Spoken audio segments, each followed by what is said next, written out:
اعوذ باللہ من الشیطان الرجیم بسم اللہ الرحمن الرحیم السلام علیکم ورحمۃ اللہ وبرکاتہ۔ آج کی اس ویڈیو میں آپ کے سامنے نبی کریم صلی اللہ علیہ وسلم کے آخری لمحات کا ذکر کروں گی اور بہت ہی مختصر وقت کی نزاکت کی وجہ سے، اور ساتھ ہی ساتھ حقوق العباد کی جو اہمیت ہے اس کو بھی آپ کے سامنے رکھوں گی، اور جو اس ویڈیو کے اندر بتایا جائے گا یہ سب باتیں لمحہ فکریہ ہیں کہ ہم جس نبی علیہ السلام کی امت ہیں ان کو حقوق العباد کی کتنی فکر تھی اور آج ہم اس میں کتنی کوتاہیاں کرتے ہیں۔ آئیے شروع کرتے ہیں۔ علامہ اصفہانی رحمۃ اللہ لکھتے ہیں، جب سورۃ النصر نازل ہوئی تو نبی کریم صلی اللہ علیہ وسلم نے فرمایا، اے جبرائیل، میری وفات کی آواز لگ گئی۔ حضرت جبرائیل نے عرض کیا، آخرت آپ کے لیے دنیا سے بہتر ہے اور عنقریب آپ کا رب آپ کو عطا کرے گا تو آپ راضی ہو جائیں گے۔ تو نبی کریم صلی اللہ علیہ وسلم نے حضرت بلال کو حکم فرمایا کہ نماز کے لیے آذان دے۔ چنانچہ مہاجرین اور انصار مسجد میں جمع ہو گئے۔ آپ صلی اللہ علیہ وسلم نے نماز پڑھا، پھر ممبر پر بیٹھ کر خطبہ دیا جس سے لوگوں کے دل بیٹھ گئے اور آنکھوں سے آنسو رواں ہو گئے۔ پھر آپ صلی اللہ علیہ وسلم نے فرمایا، مسلمانوں کی جماعت، میں تمہیں اللہ کے واسطے سے اور اس حق کے واسطے سے جو میرا تم پر ہے کہتا ہوں کہ میری طرف سے کسی سے کوئی زیادتی ہوگی ہو تو قیامت میں بدلہ لینے سے پہلے یہی نہیں، لیکن کوئی شخص کھڑا نہ ہوا۔ آپ صلی اللہ علیہ وسلم نے دوسری مرتبہ فرمایا، پھر بھی کوئی کھڑا نہ ہوا۔ پھر آپ صلی اللہ علیہ وسلم نے تیسری مرتبہ فرمایا تو مسلمانوں میں سے ایک بوڑھا شخص کھڑا ہوا جنہیں عکاشہ کہا جاتا ہے۔ وہ نبی علیہ السلام کے سامنے آ کر کھڑا ہوا، کہنے لگا، میرے ماں باپ آپ پر قربان ہوں، اگر آپ ہمیں اللہ کا واسطہ نہ دیتے تو میں آگے سے کچھ نہ کہتا، لیکن ہم آپ کے ساتھ ایک غزوہ سے واپس ہو رہے تھے۔ واپسی میں میری اونٹنی آپ کی اونٹنی کے برابر آ گئی۔ میں اترا کہ آپ کے قدم مبارک کا بوسہ لے لوں، مگر آپ نے اچانک لکڑی اٹھائی اور میرے پہلو میں چبھ گئی۔ آپ صلی اللہ علیہ وسلم نے ارشاد فرمایا، میں اللہ کے جلال کی پناہ لیتا ہوں کہ اللہ کا رسول جان بوجھ کر تجھے مارے گا۔ پھر آپ صلی اللہ علیہ وسلم نے حضرت بلال کو حکم دیا، جاؤ فاطمہ سے وہ لکڑی لے آؤ۔ حضرت بلال رضی اللہ تعالی عنہ کی اور دروازہ کھٹکھٹا کر بولے، اے اللہ کے رسول کی بیٹی، آپ صلی اللہ علیہ وسلم کی وہ لکڑی دے دو۔ فاطمہ رضی اللہ تعالی عنہا بولی کہ اس لکڑی کی ضرورت کیا ہے، نہ تو حج ہے اور نہ جہاد کا وقت۔ تو حضرت بلال رضی اللہ تعالی عنہ نے عرض کیا، آپ کو علم نہیں، رسول اللہ صلی اللہ علیہ وسلم دنیا اور ہمیں چھوڑ کر جا رہے ہیں، اب وہ قصاص دینا چاہتے ہیں۔ حضرت فاطمہ رضی اللہ تعالی عنہا نے فرمایا، کیا رسول اللہ صلی اللہ علیہ وسلم سے بھی کوئی انتقام لے گا؟ یہ حسن حسین ہیں، انہیں لے جاؤ اور اس سے کہو ان سے انتقام لے لیں۔ یہ دونوں نبی علیہ السلام سے انتقام لینے نہیں دیں گے۔ بہرحال واپس آئے اور وہ لکڑی حضرت صلی اللہ علیہ وسلم کے دست مبارک میں دے دی۔ آپ صلی اللہ علیہ وسلم نے وہ لکڑی عکاشہ کو دی، فرمایا کہ انتقام لے لو۔ جب حضرت ابوبکر اور حضرت عمر رضی اللہ تعالی عنہما نے دیکھا تو وہ دونوں کھڑے ہو گئے اور کہا، اے عکاشہ، ہم تیرے سامنے ہیں، ہم سے بدلہ لے۔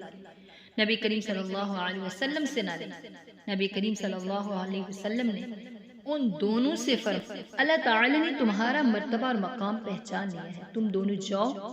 پھر حضرت علی کھڑے ہوئے، فرمایا، ہم زندہ ہیں، نبی کے سامنے ہیں، میرا دل نہیں مانتا، تو رسول اللہ صلی اللہ علیہ وسلم سے بدلہ لے۔ یہ میری پیٹھ اور پیٹ حاضر ہے، مجھ سے اپنے ہاتھ سے بدلہ لے اور 100 مرتبہ مار لے۔ نبی کریم صلی اللہ علیہ وسلم نے حضرت علی رضی اللہ تعالی عنہ کو فرمایا، اے علی، اللہ نے تیری نیت اور تیرا مرتبہ دیکھ لیا ہے، بیٹھ جا۔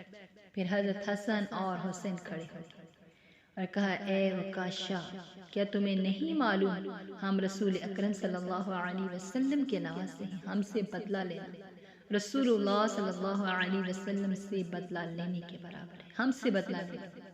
نبی کریم صلی اللہ علیہ وسلم نے فرمایا میری آنکھوں کی ٹھنڈک بیٹھ جاؤ، اللہ تمہارا یہ کردار نہیں بھولے گا۔ پھر فرمایا اے عکاشہ اگر مارنا ہے تو مار لو۔ اس نے کہا یا رسول اللہ جس وقت مجھے لکڑی ماری کی تھی میرا پیٹ کھلا تھا۔ آپ صلی اللہ علیہ وسلم نے اپنا پیٹ کھول دیا۔ مسلمان زور زور سے رونے لگے، کیا ہم عکاشہ کو نبی علیہ السلام کے پیٹ پر مارتے دیکھیں گے؟ جب عکاشہ نے نبی علیہ السلام کے پیٹ کی رنگت کی سفیدی دیکھ لی، گویا وہ موقع کی تلاش میں تھے، بس نہیں چلا وہ چھلانگ مار کر جپٹ لیتے۔ انہوں نے رسول اللہ صلی اللہ علیہ وسلم کے پیٹ پر بوسہ لیا اور کہتے جاتے میرے ماں باپ آپ پر قربان، کس کی مجال ہے جو آپ سے بتلاتے۔ نبی کریم صلی اللہ علیہ وسلم نے فرمایا یا تو مار لو یا معاف کر دو۔ انہوں نے کہا میں نے آپ صلی اللہ علیہ وسلم کو قیامت میں اپنی معافی کی امید پر معاف کر دیا۔ نبی کریم صلی اللہ علیہ وسلم نے فرمایا جو شخص چاہتا ہے کہ وہ جنت میں مجھے دیکھے تو وہ اس بوڑھے کو دیکھ لے۔ چنانچہ مسلمان کھڑے ہو کر عکاشہ کے آنکھوں کے درمیان بوسہ لینے لگے اور مبارک ہو کہتے جاتے کہ تم نے بڑا بلند درجہ پا لیا ہے، رسول اکرم صلی اللہ علیہ وسلم کا ساتھ پا لیا ہے۔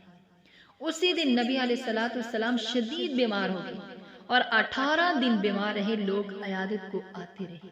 آپ صلی اللہ علیہ وسلم نے حضرت علی اور حضرت عباس رضی اللہ تعالی عنہما کو بلوایا اور ان کے سہارے سے مسجد میں تشریف لائے، لوگوں کو مختصر سی 2 رکعتیں پڑھائی، پھر اپنا چہرہ مبارک ان کی طرف کر کے ارشاد فرمایا مسلمانوں میں تمہیں اللہ تعالی کے حوالے کرتا ہوں، تم اللہ تعالی کی امید اور اس کی امان میں، اور اللہ تمہارا نیکبان ہے۔ اے مسلمانوں اللہ تعالی سے ڈرتے رہنا اور میرے بعد اس کی فرمانبرداری کرنا، میں اس دنیا کو چھوڑا ہوں۔ آج میرا آخرت کا پہلا دن اور دنیا کا آخری دن ہوگا۔ چنانچہ پیر کے دن علالت شدت اختیار کر اللہ تعالیٰ نے ملک الموت کو حکم دیا کہ اچھی صورت اور اچھے حلیے میں جا کر میرے حبیب اور دوست محمد صلی اللہ علیہ وسلم کی روح قبض کر۔ سبحان اللہ۔ حضرت فاطمہ نے عرض کیا آج تو جدائی ہے، پھر میں آپ سے کب ملوں گی؟ فرمایا حوض کوثر میں آنے والوں کو پانی پلا رہا ہے، وہاں ملنا۔ وہاں پوچھا وہاں نہ ملے تو پھر فرمایا میزان عدل کے پاس ملنا، میں وہاں امت کی شفاعت کر رہا ہوں۔ پوچھا اگر وہاں بھی نہ ملے تو فرمایا مجھے پل صراط پر ملنا، میں وہاں رب کو پکار رہا ہوں گا اے رب میری امت کو آگ سے بچا۔ پھر ملک الموت قریب ہوا، اس کے بعد آپ کی روح پرواز کر گئی۔ صلی اللہ علیہ وعلی آلہ واصحابہ اجمعین۔ یا رب صل وسلم دائما ابدا علی حبیبک خیر الخلق کلہم۔ اس بیان سے ہمیں یہ معلوم ہوا کہ حقوق العباد کی فکر کیجیے اور اپنے معاملات کو وصیت کے ذریعے صاف رکھیے۔ اللہ پاک ہم سب کو عمل کی توفیق عطا فرمائے، آمین۔